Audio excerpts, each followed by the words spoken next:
Right. ఏదైతే అత్తాపూర్లో కేటీఆర్ గారు ఈ మూసీ పక్కన పరివాహిక ప్రాంతం పక్కన బాధితులకు భరోసా ఇవ్వడానికి ఇక్కడ పార్కులో మీటింగ్ పెట్టడం జరిగింది. సో ఆ మీటింగ్ సంబంధించిన ఇప్పటిదాకా మనం బాధితులతో మాట్లాడినాం. సో బీఆర్ఎస్ సంబంధించిన యువ నాయకురాలు మనతో పాటు ఉన్నారు. సో తెలుసుకుందాం ఏంటి బాధితులు వీళ్ళకేం చెప్పారు, అసలు మూసీ పరివాహిక ప్రాంతం వల్ల వాళ్ళకి ఏం నష్టం కలుగుతుందన్న విషయాలు మనం మాట్లాడి తెలుసుకుందాం. మేడం చెప్పండి మేడం, నిజంగా బాధితులతో మాట్లాడినప్పుడు ఏం చెప్తున్నారు వాళ్ళు, మీకు ఏమనిపిస్తుంది? బాధితులు ఎవరితో మాట్లాడినా అసలు వాళ్ళే షాక్లో ఉన్నారు. ఇల్లు కూలగొట్టేస్తే రోడ్డు పాలవుతారు కదా. ఇప్పుడు ఒక చెట్టు కొమ్మని కట్టేస్తే కొట్టేస్తే పక్షులు ఎట్లా గూడు లేని పక్షుల్లాగా ఉన్నారో, రెక్కలు తెగిన పక్షుల్లాగా అయిపోతున్నది మా జీవితం అని చెప్తున్నారు. వాళ్ళ బాధను తెలుపుతున్నారు. ఒకవైపు రేవంత్ రెడ్డి గారు మూసీ సుందరీకరణ పేరుతో ఇంతమంది పేద ప్రజలు రోడ్డు మీద పడేస్తున్నప్పుడు, అంటే ఒకవైపు నాయకులు ఎవరు వచ్చి కూడా అవగాహన కల్పిస్తలేరు, ఇటు అధికారులు కూడా ఎవరు అవగాహన కల్పిస్తలేరు కదా, ఇలా చూడొచ్చు వీటన్నిటిని. ఫస్ట్ థింగ్ అవేర్నెస్ లేకుండా ఇలాంటి హైడ్రా లాంటి ప్రాజెక్ట్స్ తీసుకొస్తే భయాందోళన చెందుతారు. ఇంకొకటి without any notice 1 hour time కూడా ఇస్తలేరని ప్రతి ఒక్కళ్ళు అంటున్నారు. ఎవరో ఒక చోట కాదు.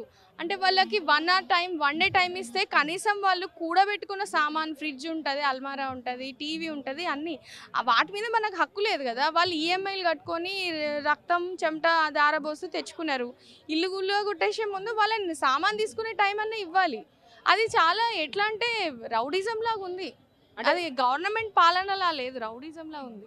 ప్రభుత్వం చెప్తుంది, ఒక ప్రభుత్వం కావచ్చు, దాంట్లో కాంగ్రెస్ నాయకులు చెప్తుంది ఏంటంటే ఇప్పటికి ఇబ్బంది కలగచ్చు కానీ ముందు తరం బాగుంటుంది, ఈ హైడ్రా వల్ల కావచ్చు, ఈ మూసీ సుందరీకరణ చేస్తే ఒక లండన్లో, ఒక ప్యారిస్లో ఒక మంచి టూరిజం ప్లేస్ అవుతుందని చెప్పేసి అటు బలంగా చెప్తున్నారు కదా. భారతదేశం అండి మనది ఓవర్ పాపులేటెడ్ కంట్రీ. నేను ఇది చాలా రోజుల నుంచి ఆలోచిస్తున్నా. అసలు ఎందుకు ఇట్లా జరుగుతుందంటే ల్యాక్ ఆఫ్ స్పేస్.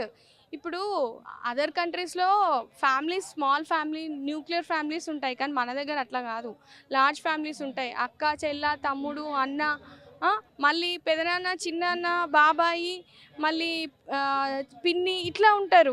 పెద్దమ్మ, చిన్నమ్మ ఇటువైపు ఉంటారు. మెటర్నల్, ప్యాటర్నల్, అంటే మనదంతా జాయింట్ ఫ్యామిలీస్. మనము ఒక ఊరు నుంచి వచ్చి ఒక సిటీలో సెటిల్ అయితే సెటిలర్స్లో కూడా మనకు రిలేటివ్స్ ఉంటారు. అంటే ours is a vast country. Family trees ఎక్కువ ఉంటుంది. ఇప్పుడు లండన్ లాగా ఇంకేదో కంట్రీ ఏమన్నారు మీరు, ప్యారిస్ లాగా, అంటే వాళ్ళతో మనం పోల్చుకోవద్దండి. అది చాలా అంటే ఫూలిష్నెస్ అండి. ఎందుకంటే మన దగ్గర ఓవర్ పాపులేషన్. ట్రైన్ ఎక్కితే కూడా మనకు సీట్ దొరకదు. ఎందుకు? Over population. ఓవర్ పాపులేషన్ వల్ల ఇప్పుడు విలేజెస్ నుంచి సిటీస్కి మైగ్రేట్ అయిన వాళ్ళు ఉన్నారు, అదర్ స్టేట్స్ నుంచి వచ్చి మైగ్రేట్ అయిన వాళ్ళు ఉన్నారు. వాళ్ళందరూ కలగలిసి వచ్చిండ్రు కాబట్టి ఇక్కడ ల్యాక్ ఆఫ్ స్పేస్ అయ్యి మూసీ నది, ఇట్లాంటి లేక్స్లో, ఎఫ్టీఎల్లో వాళ్ళు రియల్ ఎస్టేట్లో మోసపోయి కొనుక్కున్నారు. కానీ వాళ్ళు కష్టపడి కట్టుకున్న పైసలు అవి. మేడం వాళ్ళు చెప్తుంది ఏంటంటే మూసీ పరివాహిక ప్రాంతంలో సుందరీకరణ చేసేటప్పుడు ఇన్ కేసు ఎవరైనా ఇల్లు కోల్పోతే వాళ్ళకి తగ్గట్టు మంచి డబుల్ బెడ్రూమ్ ఇల్లు ఇస్తామని చెప్పేసి ఒకవైపు ప్రభుత్వం చెప్తుంది. నా దగ్గర 10 రూపాయలు ఉన్నాయి. నా 10 రూపాయలు తీసుకొని నువ్వు చారానా ఇస్తే అంటే ఎవరు ఒప్పుకుంటారు? మీరు ఇచ్చే ఆఫర్ కూడా గట్లే ఉంది. ప్రభుత్వం ఇచ్చే డబుల్ బెడ్రూమ్ కరెక్ట్ కాదంటారా? అది డబల్ బెడ్రూమ్స్ అనేది పేద ప్రజలకు బిలో పావర్టీ లైన్కి సంబంధించిన స్కీమ్. అది ఇప్పుడు రిటైర్మెంట్ అయిన ఆఫీసర్స్, ఎన్ఆర్ఐస్ వాళ్ళ పిల్లలు కట్టించిన ఇళ్ళని కూడా సుందరీకరణలో తీసేస్తా అంటున్నారు. అంటే వాళ్ళు లోన్స్ తెచ్చి కట్టుకుంటున్నారు. ఆ లోన్స్ ఎవరు తీర్చాలి? ఇంతకుముందు కట్టిన డబ్బులంతా బూడిదలో పోసిన పన్నీరేనా? దీనికి ప్రత్యామ్నాయం ఉందా? కంపెన్సేషన్ ఏమన్నా ఇస్తారా గవర్నమెంట్? ఫైనల్ గా ఈ మూసీ పరివాహిక ప్రాంతం ప్రజలతో ఈరోజు కేటీఆర్ గారు ఇంత పెద్ద మీటింగ్ పెట్టారు కదా. సో అటు ప్రజల తరపు నుంచి, ఇటు ప్రతిపక్షం తరపు నుంచి ప్రభుత్వానికి ఏం చెప్పదలుచుకున్నారు? రీహాబిలిటేషన్ సెంటర్స్ పెట్టాలి. ఎందుకంటే విమెన్, కొందరు ప్రెగ్నెంట్ లేడీస్ ఉన్నారు. వాళ్ళ హస్బెండ్ ఏడుస్తున్నాడు, నా వైఫ్ ప్రెగ్నెంట్, నిండు చూలాలు, 9 నెలల గర్భవతి అని. అంత షాక్లో ఉన్నప్పుడు వాళ్ళు అంత సామాన్ పడేసి కూలగొట్టినప్పుడు వాళ్ళు రోడ్డు మీద ఎట్లుంటారండి? నైటీస్ మీద ఉన్నారు. మొన్నటిదాకా వరదలండి, దెబ్బ వెనక దెబ్బ తగులుతుంది రాష్ట్రానికి. ఏంది ఇదంతా? అంత న్యాచురల్ క్లైమాటికల్ యాక్ట్ ఆఫ్ గాడ్ అనొచ్చు. వరదలు అంటే వాటర్ వచ్చి ఓవర్ఫ్లో అయితే యాక్ట్ ఆఫ్ గాడ్ అనొచ్చు. కానీ గవర్నమెంట్ చేసేది ఏంటి? యాక్ట్ ఆఫ్ గవర్నమెంటా? డిమాలిషనా? కన్స్ట్రక్టివ్ గవర్నమెంటా? డిస్ట్రక్టివ్ గవర్నమెంటా కాంగ్రెస్ ప్రభుత్వం అంటే? రేవంత్ రెడ్డికి ఏం చెప్తావు? మరి మంచి చేస్తలేరు రేవంత్ రెడ్డి. అసలు ఏం మంచి సారు, ఆ మంచి లేదు, ఏమి లేదు. నేను ఊరు తిరిగి కొండలు తెచ్చుకుంటా సార్. కొండలు తెచ్చుకొని ఇక్కడ పెట్టుకొని ఇప్పుడు 27 సంవత్సరాలు బట్టి బతుకుతున్నా సార్. రాజశేఖర రెడ్డి గారు ఉండక ముందు నుంచి బతుకుతున్నా సార్. ఇక్కడ 5 కుటుంబాలు, నా కోడల్లో బీటలో అందరు కలిసి ఇక్కడ బతుకుతున్నాం. ఇది తీసేసి మంచి ఇల్లు ఇస్తా అంటూ డబుల్ బెడ్రూమ్ ఇల్లు ఇస్తా అంటున్నారు. ఇల్లు ఇస్తారట, 2 ఇల్లు ఇస్తా. అలా ఇల్లు ఎవరో పాడెవరు, ఎక్కడ అవకాశం అక్కడెక్కడ దొరుకుతుంది సార్. నేను ఊరు కోడంగాల్లో, కోసుకి, అక్కింపేట ఇవన్నీ తిరిగి కొండలు తెచ్చుకుంటా సార్. నేను కొండలు తెచ్చుకుంటే అమ్ముకుంటే ఇక్కడ పెట్టి పింఛన్ లేదు, ఏం లేదు. మా ఆడికి వస్తుందండి, మా ఆడికి ఇస్తున్నారు. కేసీఆర్ పుణ్యాన్ని ఇస్తున్నారు సార్ మాకు. ఇయ్యో వస్తుంది ఆపద వస్తుంది. 2000 వస్తుంది సార్. 4000 జనం ఏది లేదు సార్. ఏమో అప్పుడు ఎత్తానంటే వేసారు ఓట్లు. 4000 ఎత్తానన్నారు, అన్నారు. ఏది లేదు, ఏది ఒక్కటే లేదు, అలాగే ఏమీ లేదు. అది ఇప్పుడే వచ్చి పెడబడుతున్నారు. పిల్ల జల్ల ఏమైపోవాలి, కొండలన్నీ పగిలిపోయి అన్ని తీసేన పాడేస్తాను. అసలు ఏది గతి లేదు సార్ మాకు. ఈ వాళ్ళకి 10 రోజులు పెట్టి సార్, 10 రోజులు పెట్టి తీసేయండి అంటారు రోజు వచ్చి. వాళ్ళు ఎవరు వస్తున్నారు, వచ్చేసి రాసుకొని ముద్రలు గుద్దేసి వెళ్ళిపోయారు. తీసేయాలి, పగిలిపోతాయని అడుగుతున్నారు. రేవంత్ రెడ్డి ఇవి అంటున్నారు. ఏంటియో ఏ ఇల్లు లేదు, ఏమీ లేదు సార్.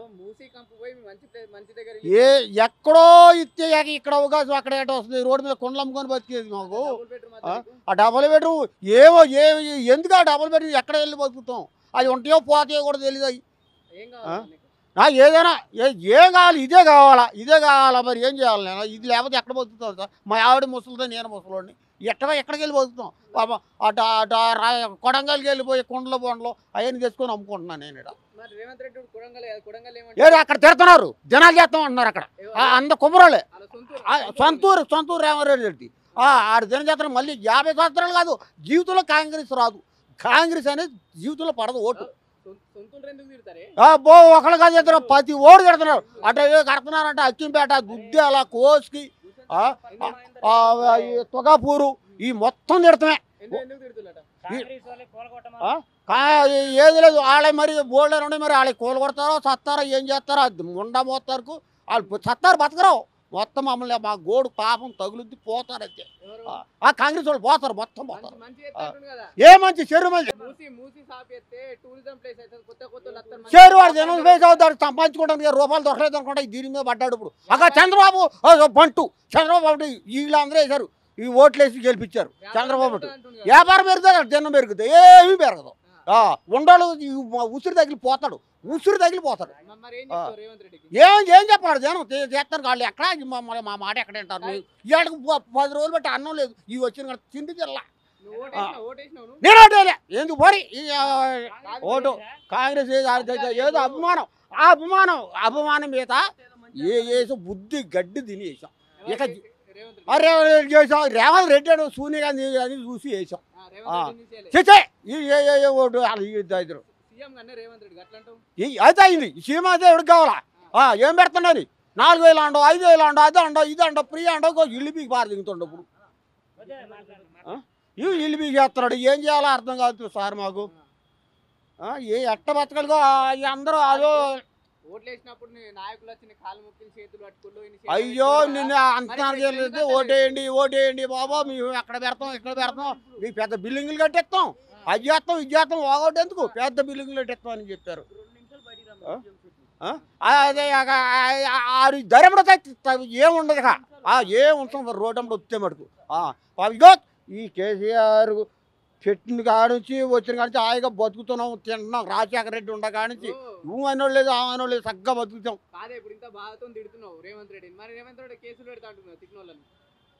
అది ఏమని సత్తం అందరూ పడి ఏలా ఉసురు ఆడికే తగులుద్ది. ఆ ఉసురంతా ఆడికే తగులుద్ది. ఎంతమంది కొడంగల్ అక్కింపేట అలాంటి ఎంతమంది ఎడుతున్నారు. కడతారట ఆ ప్యాడీలు.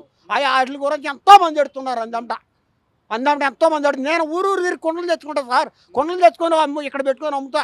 ఈ రెడ్ల గురించి వాళ్ళ గురించి వీళ్ళ గురించి తెచ్చుకొని ఇక్కడ పెట్టుకొని అమ్ముకుంటాడు. మా నోట్లో మన్ను కొట్టేశాడు. ఎట్లా ఎట్లా ఏం చేసేది ఉంది? ఏమీ లేదు. చేసేది ఏముంది? ఆ పాప మీద మూట కట్టుకొని పూడ్చుకుపోని అదంతా. ఆ పార్టీ అది మొత్తం మట్టం అయిపోయి చేసేది ఏం లేదు.